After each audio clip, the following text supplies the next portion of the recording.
Hello and welcome to Good Evening Britain, a Force for Good's weekly show coming to you live from our studios here in the heart of the great British city of Glasgow, with me, your host, Alistair McConnachie, broadcasting on all our digital platforms throughout the United Kingdom and across the world. We're bringing you quality pro-UK comment and analysis every Wednesday from 7 until 8 p.m. on Facebook, on YouTube, on Twitter, and on TikTok. Ladies and gentlemen, welcome to our 69th Good Evening Britain.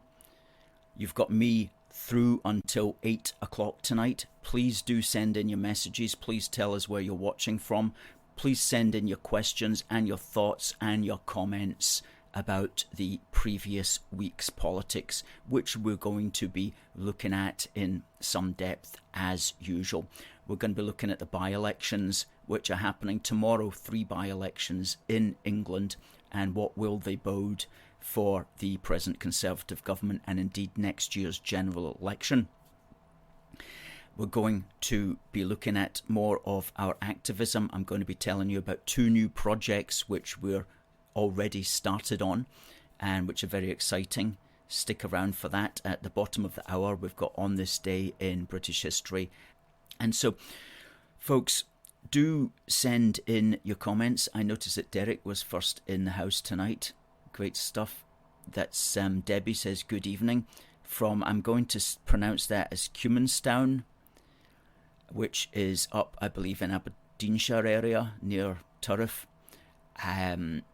Derek says, good evening, Alistair and fellow Unionists around the world. Hope everyone is fine and enjoying the hot weather, as they say. Melissa says, hello, as does Christopher and Rita. Good evening to Rita and Adam from the heart of rural England, Leicestershire. And hello to Kat and to AB Trains. Good to have AB Trains in the house, was in the house last week as well, I believe, and also to Catherine. Hi, Catherine. And to Richard, who is feeling much better after having spent some time ailing for a week or so. Glad to hear you're on the mend, Richard. Good stuff. Now, folks, tomorrow there's going to be 3 by-elections, much heralded, and they're down in England. One's in North Yorkshire, one's in London, and one is in Somerset. And they are all 3 very safe, hitherto, Conservative seats. And let's just bring up the first graphic that we've got here of the by-elections that we took from the BBC website. And I just want to note 1 or 2 points here. That's the one in North Yorkshire is called Selby and Ainsty. I'm probably saying that wrong. The one in Somerset is Somerton and Frome. And the one in London is Uxbridge and South Ruslip. And there seem to be kind of fairly well-to-do areas there. But it's the next slide which tells us how strong the Conservatives are.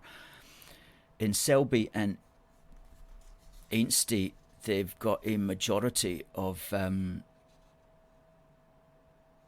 20,000, at least that's what they got last time. A vote share of 60%. In Somerton, it's around about the same, and in Uxbridge and South Ruslip, it's 53%. Now, yes, the Tories had a majority of 20,000 over Labour, but Labour think they can bridge that gap. And in Somerton and Frome, it's the Liberal Democrats who are actually well ahead of Labour in second place. And in Uxbridge and South Ruslip, the Labour are quite close behind, relatively speaking, the Tories. And the betting seems to be that these are all going to fall to Labour. Well, that would certainly be a turn-up for the books. I should say that the Selby one in North Yorkshire, it's not a red wall seat. It's been Conservative, as you can see there on the right-hand side, since since 2010. Okay, so for the last 13 years it's been a Tory seat. It's not one of these ones that moved from Labour to Conservative back in 2019. So if that's a safe Conservative seat and it falls to Labour, goodness me, that would be a bellwether, as they say in America, which would tend to suggest that it will be chaos for the Tories at the next general election. Somebody made a comment on Twitter, I'll just put up the tweet here, that they made about this. And Mr. Free Speech, he says, Uxbridge and South Ruislip by-election will indicate the result of the general election and will very likely show two things: that Rishi as leader is the nail in the Tory coffin, and that the electorate is so locked into the two-party trap, as he calls it, that either of the globalist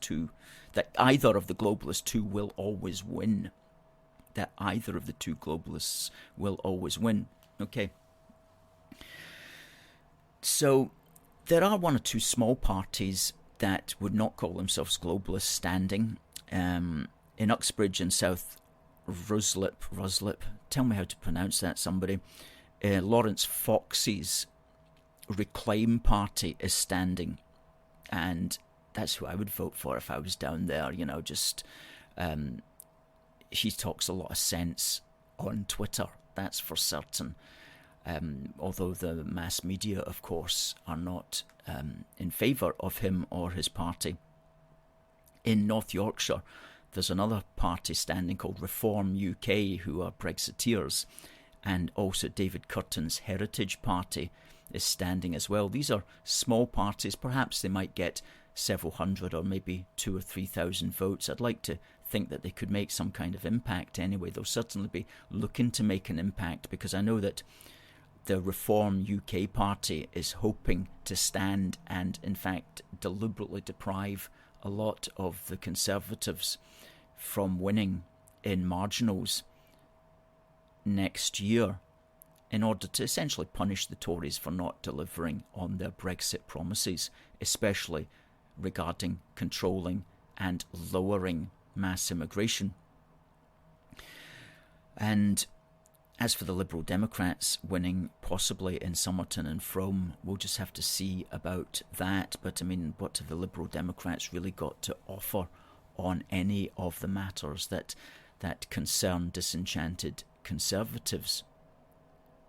I can't think of anything that they've got to offer on those kind of matters. So why would you in fact vote for them at all?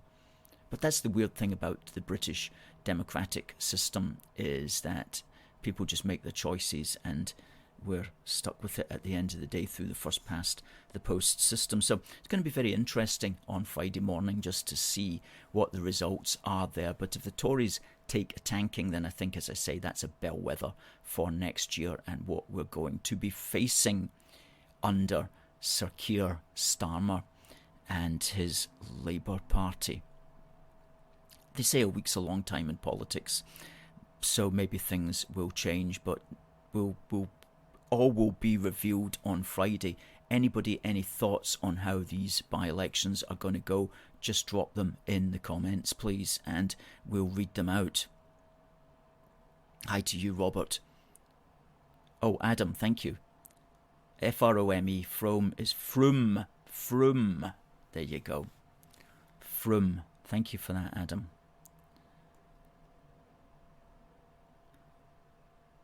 Richard's viewing from the Perth, the medieval capital of Scotland. I was reading about Perth today. I will be talking about medieval Scotland in our On This Day in British History. Stephen says, by-elections are always a lottery. People use them as a protest vote. That's actually true, isn't it? Hard to judge on any result. You could be right, absolutely. People might just vote in all of these constituencies for Labour or Lib Dem and then be back to normal for them when it comes to the general election. It is often hard to tell, you're right. Here my pronunciation guide. Ruislip is Ruislip. No, Ruislip. Okay, that's interesting. South Ruislip. Am I saying that correct, Adam? Is there not a tube a tube train, a tube stop, South Ruislip. Anyway, folks, we are teleprompter free on this show. We are teleprompter free, so we just take it as it comes, and we don't. You'll notice we're not reading anything out. Our eyes are not going side to side when we're speaking at all. So it's just teleprompter free, and so we make those mistakes regarding pronunciation. It's just the way we roll. Just the way we roll here. Christopher, yes, Ruislip. Got you. Thanks. Thanks to Adam and Christopher. Adam says, also in North Yorkshire is the Yorkshire Party, which is more of a nationalist party, which want devolution for Yorkshire. Adam says, Liberal Democrats don't really practice what they preach. They're a pro-EU party, and Brits voted 52% to leave against 48% to stay. Not very democratic if we have returned the will of the people. That's a good point, and it's been made by many people. Oh, here we go. Debbie's helping us out as well. Says that what I said was Cumanstown is pronounced Cumanston. Cumanston. Cumanston. Who would have known from that spelling? Cumanston. Brilliant. I'm getting an education tonight.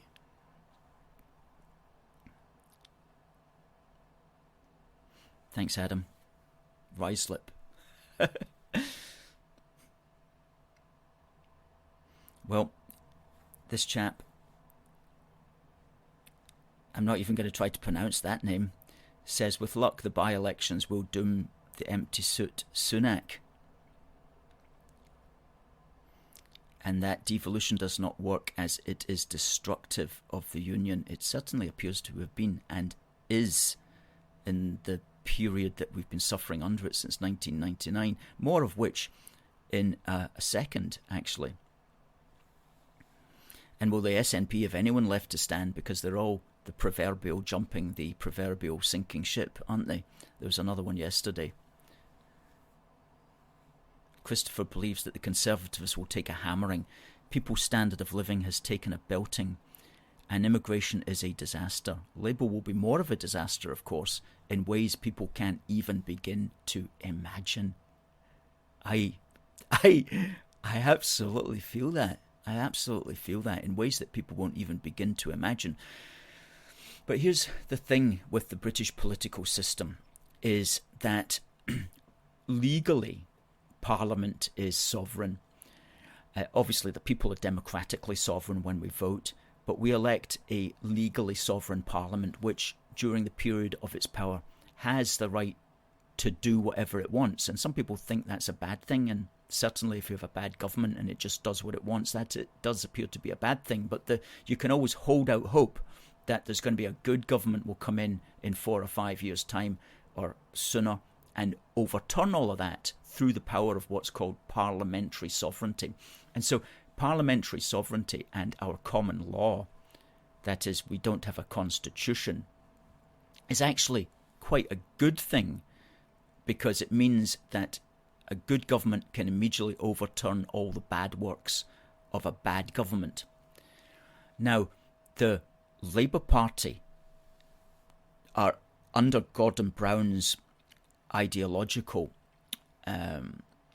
thinking, wants to overturn that concept of parliamentary sovereignty and wants to basically create a form of, if not a written constitution, it wants to bind Parliament in such a way that it's almost impossible to undo certain key matters that need to be undone. For example, he wants to bind devolution into the British Constitution in such a way that it will make it very, very difficult to even approach the question of devolution, let alone overturning elements of it.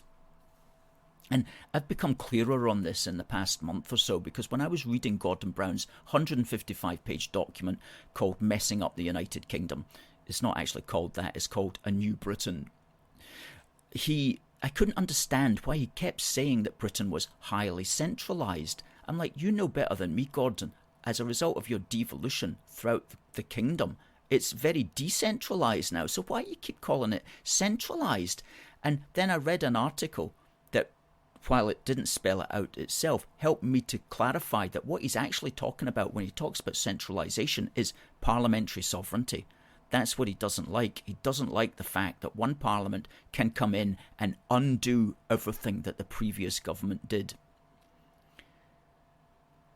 And so he wants basically to have a Labour, if Labour get elected, he wants to change the British Constitution in such a way that it will be almost impossible to undo anything that Labour does during its period of power.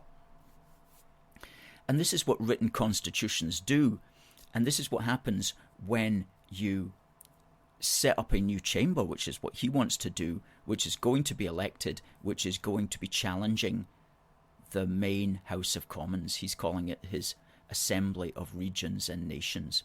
So essentially what the Gordon Brown and the Labour Party are against at the moment, whether they go into the 2024 general election with this on the plate or not, I don't know. But what they're against at the moment is the concept of unlimited parliamentary sovereignty.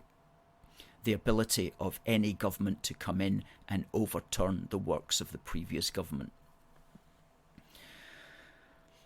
And so that's what they're trying to stop and trying to change and trying to ensure cannot happen again. And that's what they mean when they say Britain is centralised. They're talking about Britain has got this unique concept that the Parliament can do, that the Parliament is legally sovereign during its period of existence, and that it cannot bind another Parliament. That's what they mean when they talk about the centralisation of the United Kingdom. They're just really talking about the power of the British Parliament as presently constituted. And we don't always see that power happening, because what we've been suffering under in the last 50 years or so is that what I've just talked about there has never really happened. We've never actually had a government coming in and overturning what the previous government did. The Cameron government, for example, was really just a continuation of Blairism. And Cameron didn't undo a single thing that Blair had done, especially regarding devolution. In fact, he just continued to promote more and more and more of it. And so what I'm talking about there, about the ability of parliaments to come in and overturn what the previous parliament has done, that requires parties to actually want to do that. And we've not had that in the United Kingdom for a long while. We've really just had a kind of consensus where the Labour come in, they do a lot of stuff, the Tories come in and they keep all that the same and maybe do even more of it. And we've seen that with devolution, we've seen that with the Equalities Act, we've seen that with all the human rights stuff, and we've especially seen it with immigration as well, where when Blair opened the borders, it's been opened wider and wider with each successive government, including the present Conservative government. So the British Constitution does work, parliamentary sovereignty does work, but it requires parties to actually have different opinions from each other, significantly different opinions that they are willing to drive forward. And the present Conservatives have no such willingness to do that, whether it's on devolution or immigration control or turning back the woke ideologies which have been promoted by the equality and human rights religion. And talking about devolution, a colleague of mine sent me a paper earlier this week and asked me to fact check it before this person decided to publish it. And I was reading it, and this person made a point in it. They said that the Welsh Assembly elections, when they've been held, have never had over 50% of turnout. And I thought to myself, that can't be right. The first Welsh Assembly election was in 1999. Are you telling me that in the six that they've had since then, they've never had over 50% turnout?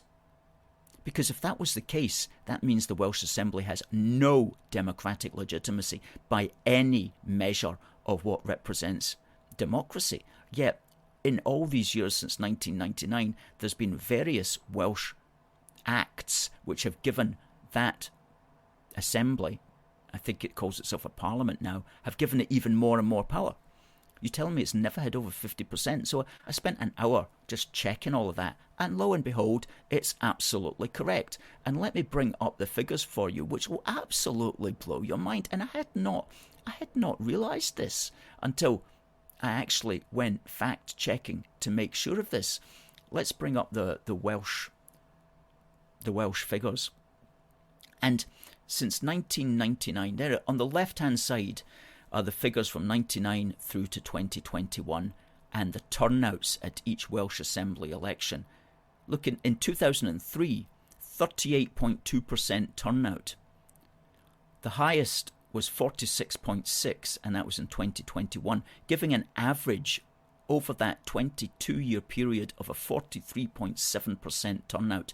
Now, if you look at the general elections, the British general elections in Wales, the turnouts have always been in the 60s. That's still that's not ideal, it's fairly lowish, but at least the average since 2001 over the last 6 British general elections in Wales has been 65%. But look at that, Welsh Assembly elections average 43.7% over the last 22 years. Okay.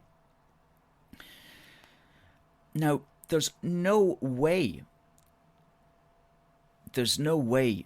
and we can get rid of that now, there's no way that represents any kind of democratic consensus, no kind of democratic basis for that at all.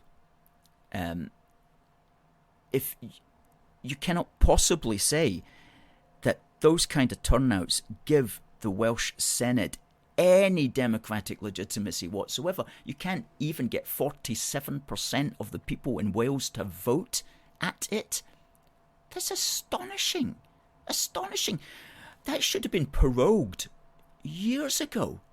In fact, I'm making up a new law here that if an institution doesn't get 50% of the vote at any election, that institution should be prorogued, by which I mean it should be discontinued, not dissolved, just discontinued until the next voting period comes around and you can go back to direct rule from Westminster during that particular period of time. And that should go as well. I'm going to stick my neck out here, and that should go for local elections as well. If you can't get over 50% of the local people to actually vote for the council or for whatever, then maybe you should prorogue the council and just go back to some kind of direct rule. Okay, I'm thinking that one on the hoof, but certainly as far as the Welsh Assembly is concerned, that should have been prorogued. As soon as it was realised you're not getting even 50% of people to vote for it, just close it down, try again in 4 years' time, see if the people want it then. But the fact that we've been paying billions of pounds for something, it's incredible. Incredible. Billions of pounds for something that over 50% of the people don't even vote at. Well, talking about devolved assemblies, the Scottish devolved Parliament has been in the news lately because I'll get onto that in a minute, but I'll read out some of your comments.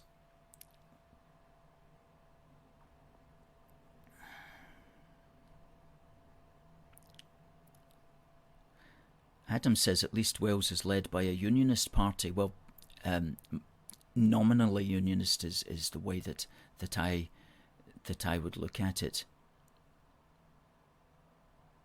Debbie says Senedd is pronounced Senedd. Why is it spelled with 2 D's then? Okay, I'll take your word for it because I know that you're correct on that. Senedd, okay. And because Northern Ireland, the Northern Irish Parliament has essentially been prorogued, but Northern Ireland continues to exist. The bins still get collected.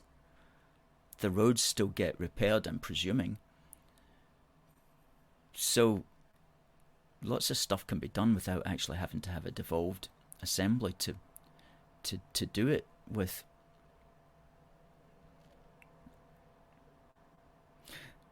here's an idea that what could happen is that the British Parliament could sit in Wales or in Scotland and listen to delegates of the counties and boroughs petitioning for policies, and then the MPs could introduce relevant local bills in Westminster. It's a thought. AB Trains says the billions of pounds spent on potentially causing the UK to self-destruct.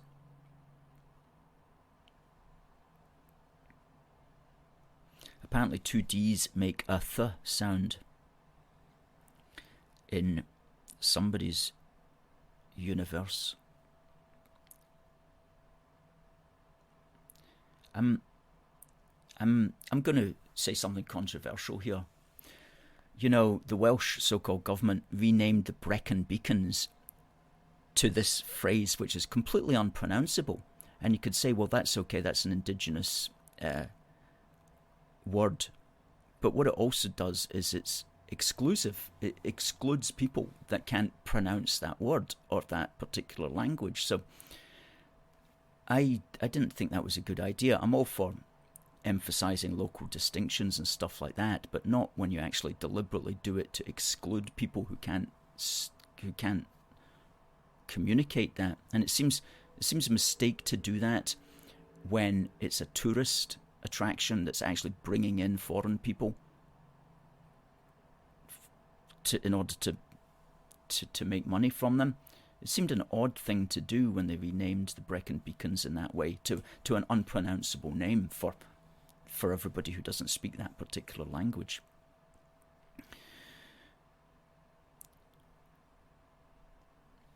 And double L's make a cl sound. I can do that. Cl. McConnachie. I think I've been to McConnachie in the 1970s with a family holiday.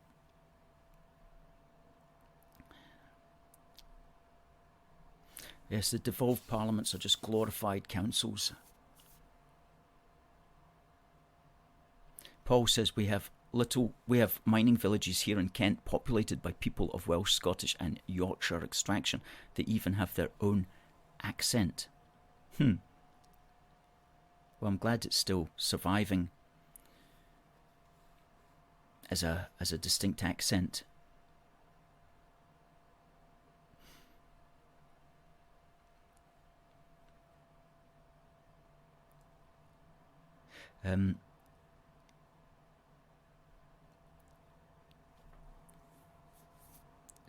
This chap says Welsh language place names are actually being replaced by English names.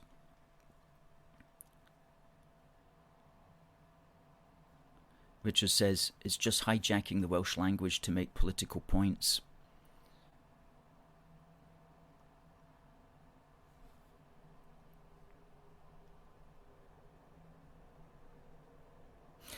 Derek says, what's annoying is the council puts the council tax up and now in some locations do not know if all of Scotland and other regions of Scotland or the rest of the UK, but now have a charge of £25.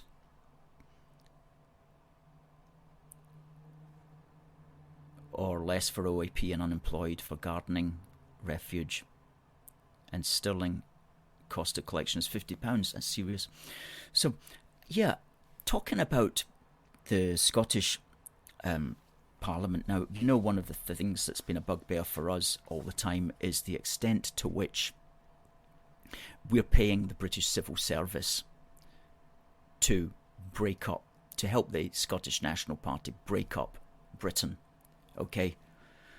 Now, the civil service in Scotland is part of the wider British civil service, which is given the appellation the Home Civil Service. And the person in charge of the Home Civil Service is a cabinet member. He's in fact got the title the Cabinet Secretary, and his name is Simon Case.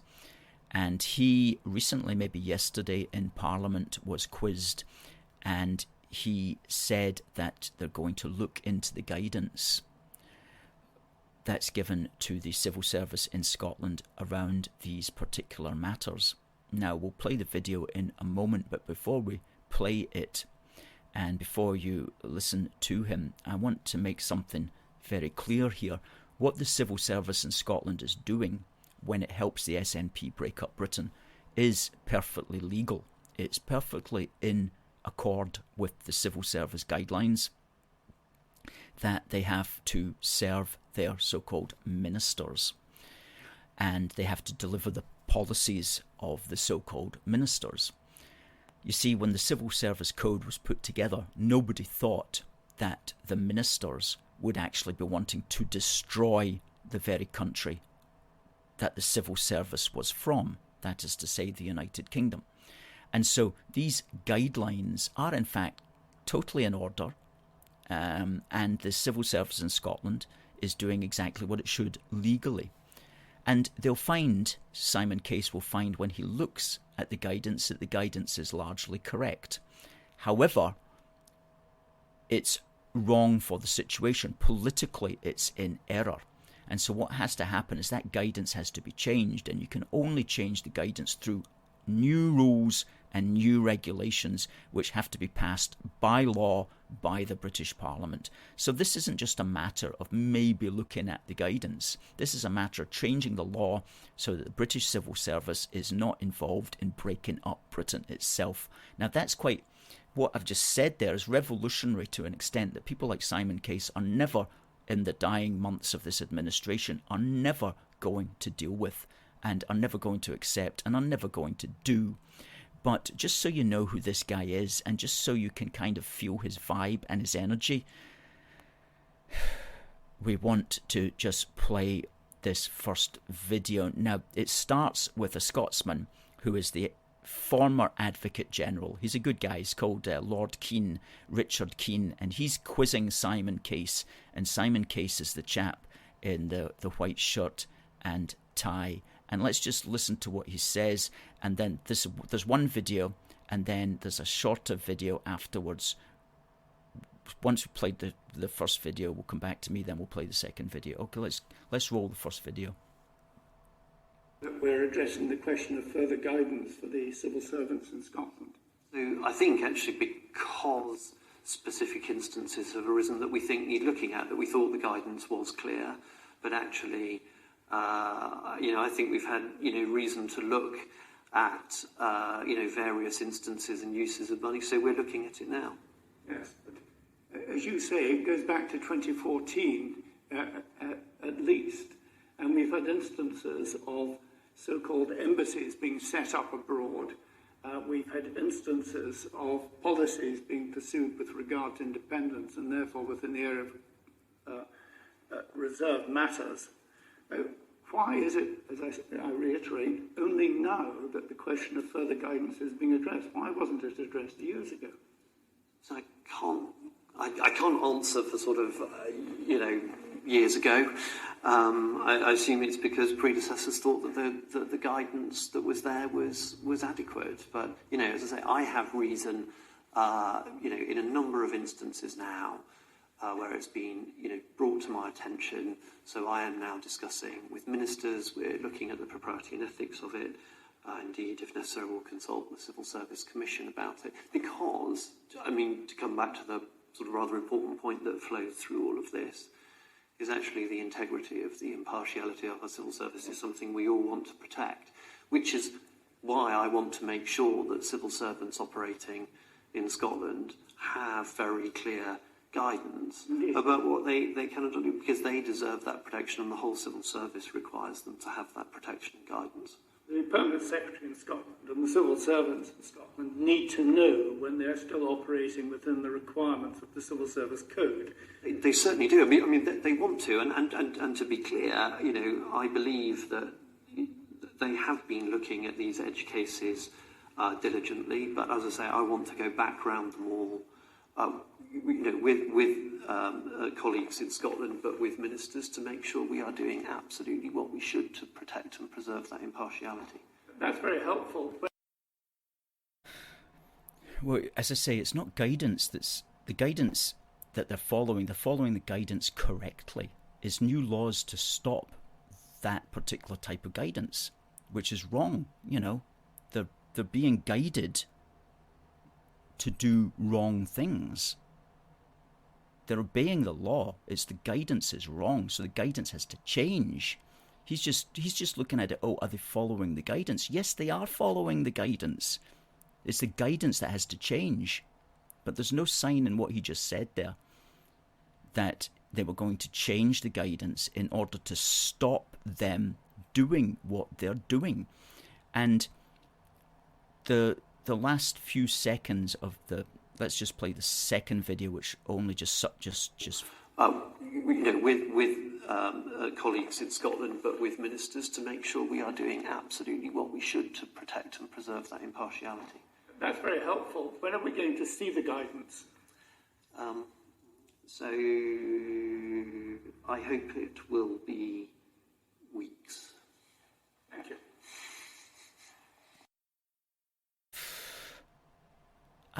I hope it will be weeks.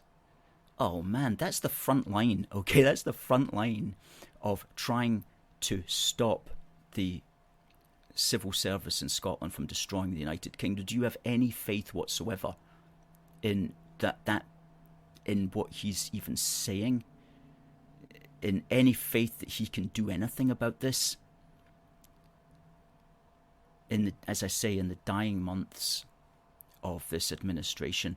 And Lord Keane was quite right. This has been going on since at least 2014. It's actually been going on since 2007 when the SNP took over Holyrood. But even just going back 10 years, all of this should have been sorted back then. New laws being brought in, and the Civil Service Code shaked about, and very clear that we are not going to be spending millions of pounds breaking up our own country.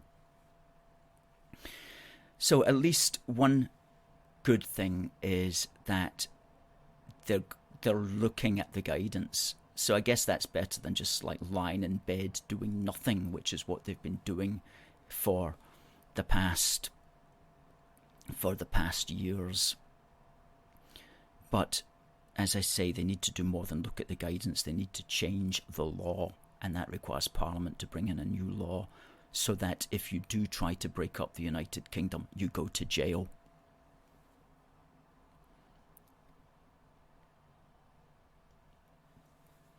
The guidance is clearly wrong, says Christopher. It's slowing the SNP to take advantage. It's allowing the SNP to take advantage all the time. D. Stanner says Mr. Case looks totally disinterested. Doesn't he just? Absolutely. He is the best cabinet secretary for waffling unconvincingly in a completely disinterested manner. That should be his new title. Cabinet Minister for waffling unconvincingly in a completely disinterested manner. Who would rather be back in his bed. Oof, I saw that and my heart just fell. Absolutely, D. Stanners. Exactly. Surely Case needs to be driven by the Prime Minister, but that will never happen with Sunak. We need a Prime Minister with the proverbial. Absolutely. Absolutely. And you know, because we see all this stuff, we wrote, of course, our famous article of law to stop the civil service pushing the India agenda. 6 paragraphs. And you can find that in our magazine, Do More Together. And we'll also put the link out. You'll find that in the threads, a law to stop the civil service pushing the Indie agenda. Right next to another article, stop calling it a Scottish government. So important. So important.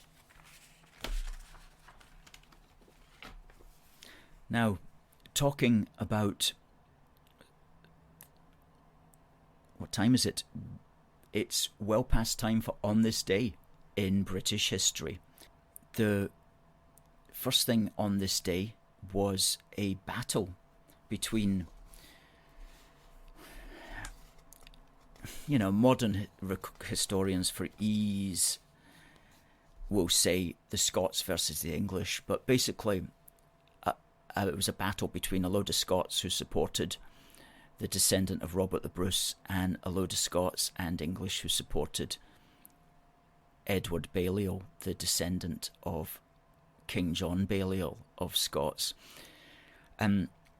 Basically, Edward Balliol wanted to become the King of Scots, and he had already invaded Scotland 2 or 3 months earlier by sea at Fife and crowned himself at Scone. And this was during the period when David II was the rightful king, or at least he was a child at the time. And so he had his regents who opposed the claims of Edward Balliol. And Edward Balliol was also backed by the English king Edward III, who saw also the main chance in getting his man Edward Balliol in there into Scotland. So, to cut a long story short, a big fight ensued on this day back in 1333 at Berwick upon Tweed, and it's called the Battle of Halidon Hill. And it's perhaps not particularly well known, but it's considered to be a battle that, well, the Scots lost very badly, and a lot of the Scottish nobility were killed at it, many through the power of the English archers, or at least the archers of Edward Balliol and Edward III, firing down upon the King David's army, which was led by Sir Archibald Douglas. So a big day in Scottish feudal history, and unfortunately, or fortunately, whatever way you look at it, quite bloody and decimated a lot of the Scots at the Battle of Halidon Hill. And we've got a couple of pictures of Halidon Hill now. Let's put up the first one. I guess that's meant to be Edward III at what's imagined to be the gates of Berwick upon Tweed, about to fight the Scots. And we've got another picture here of the actual hill itself, Halidon Hill, which sits above Berwick upon Tweed. Looks a pretty sparse hill to die on, that, I have to say. Okay, something very interesting about that Halidon is it comes from the word Halidon, which comes from the concept of a holy dome, a bit like a kingdom or a kingdom. A holy dome, a Halidon. And in the next issue of Union Heart, which is going to be a 16-pager dedicated to the Scottish and British monarchy, we've been researching it, and we've been researching in particular Scottish coronation oaths in the medieval and also the later period as well, trying to discover what they were about and what they were saying and things like that.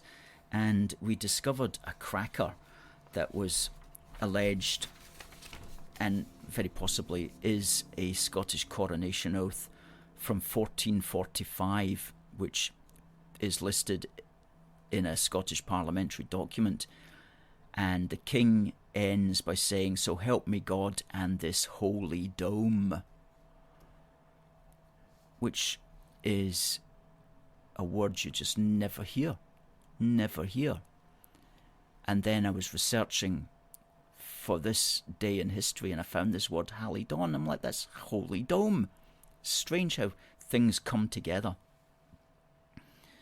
And you could also pledge back in 1445 an oath of loyalty to the king, which ends, "So help me God and my own hand and this holy dome and all holy domes." Fascinating. Anyway, so that was the Battle of Holy Dome, or Halidon Hill, on this day back in 1333. And another thing on this day as well, and we're sticking with the battles, this was an SAS battle in Oman back in 1972, when 9 SAS troopers held out and defeated around about 300 communists from South Yemen during the Dhofar rebellion in Oman, and they were there, the SAS were there to help the Omani government to train its soldiers to fight this group which called itself the Popular Front for the liberation of the occupied Arabian Gulf. And the rebels wanted to reach the port of Mirbat in Oman, and they had to take the British Army training team fort just outside Mirbat, and we've got a picture which shows the area in which the conflict occurred from the sky, and that's it there. And that big building on the right is the main fort in that little complex where the British Army were stationed, and or rather where the 9 SAS were stationed along with various local soldiers. And so when they were attacked, they held out against the Popular Front, and they killed 80 of the enemy, but unfortunately suffered 3 dead, 2 of which were SAS troopers. And especially noted in the fight was the actions of Staff Sergeant Laba, who was from Fiji, 30 years old, and he spotted an artillery piece which was positioned next to the fort and which was unmanned, and he raced towards it and started operating it himself, firing a shot a minute through this artillery weapon, a 25-pounder. And he was spotted doing that, and another Fijian soldier, Trooper Takavisi, ran over to assist him, and then 2 British soldiers, Mike Keeley and Trooper Tobin, also ran over, but unfortunately in the fight both Tobin and Laba were killed. And we've got a picture here of Laba. He is now buried. He was returned to Britain, and he was buried in the cemetery at St Martin's Church in Hereford.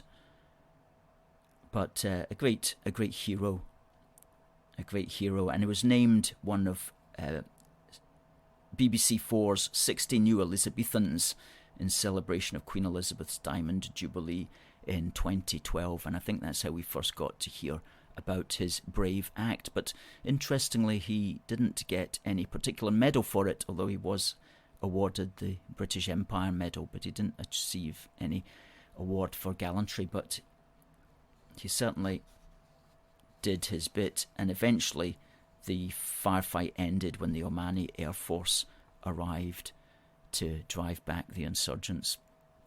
Okay.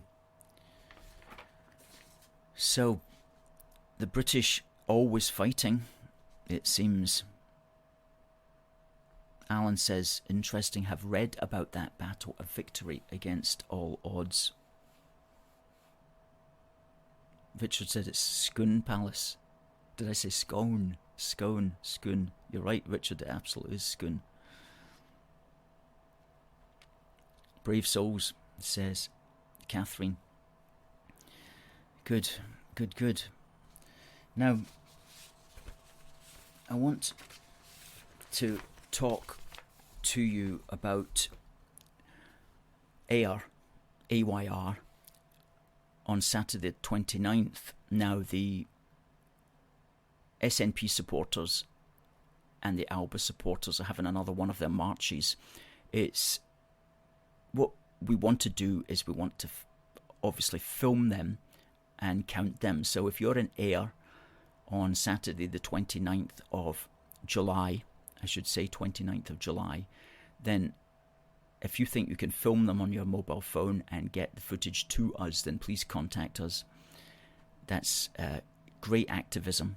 So we're looking for somebody to film the AUOB march on Saturday the 29th of July in Ayr. That's not this Saturday, it's next Saturday.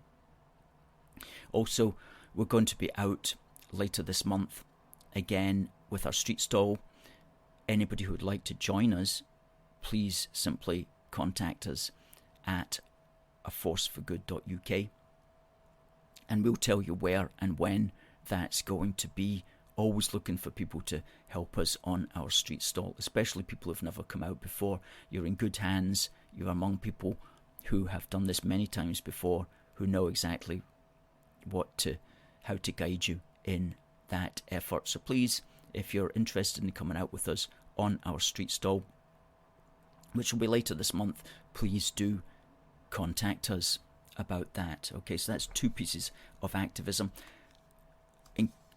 In addition to activism, we've got 2 major writing projects which are coming up over the next 2 months. The first is our 16-page new magazine, Union Heart. That will be issue 9, and is going to be dedicated, as I said earlier, to Scotland and the monarchy. And we're going to be looking at the British monarchy from a Scottish perspective. And we're breaking new ground with the articles which will appear in this 16-pager. It's going to be absolutely an education, as all our magazines are. But this is really an education. We've been acquiring, as we always do, a lot of interesting materials. We've been going to the library, finding lots of new and old articles on this particular matter about coronations in Scotland. Here's one here, the medieval Scottish coronation service from the Innis Review. Okay, stuff that we've not just been downloading or paying for, but getting from the libraries and photocopying old style. A lot of stuff. We're going to bring it together. We'll have an entire reference page as well, and it will really be something that will be valuable for years and years to come, because there's nobody else can actually do this kind of stuff, and nobody's got the time, effort, ability or inclination to do it, but we do have that time, effort, inclination and ability. So please do, if you like that idea, if you like the idea of our 16-page magazine, which we're going to call King and Country, if you like the idea of that, if you'd like to see that in publication, because that's what we don't have. We don't have the cash at the moment to publish it. So if you'd like to see it in publication, do drop us a wee donation at aforceforgood.uk/donate, and we'll just keep that. We'll keep the donate thing up here, so that you know how to help us. We've got a video here that will play. I was interviewed by the BBC, British Broadcasting Corporation, at the King Charles service of dedication on Wednesday the 5th of July, and one of our people caught it on the mobile phone, and I'm not sure if the BBC used any of the footage, but let's just play it just now. How important was it for you to be out here today? So it's so important because we've got to remind the Scots of our history and heritage, because so much of it is going by the way. So many people are not aware of our Scottish heritage. So many people don't know that Charles is in fact the rightful King of Scots, that he is directly descended from Robert the Bruce. So many people don't know that, because maybe, I don't know, maybe they got taught history in school or whatever, but we're here just to remind them of that fact. And in fact, this phrase is not a phrase that you see very often, so my organisation, of course, the British trying to popularise that phrase and help us to understand the relevance of this for Scotland's tradition, for Scotland's heritage, and Scotland's inheritance of what we have accomplished from the past and what we have today. And what we're going to see today later in the afternoon is some amazing displays of Scottish heritage. Lovely, thanks, Alistair. You're welcome. I don't know how much of that you could catch, but that video is up on our TikTok page, and we were interviewed by a lot of people that day. Actually, I'm not sure that BBC reporter was actually, when she found out I was pro-monarchy, because she had to ask me, right, because I'm holding a thing that said Charles King of Scots, and she actually had to ask me was I pro or anti-monarchy. So that wasn't a good start And then when she found out that we definitely were, you could just tell she wasn't that keen to continue the interview, which I found interesting. Surprise, surprise.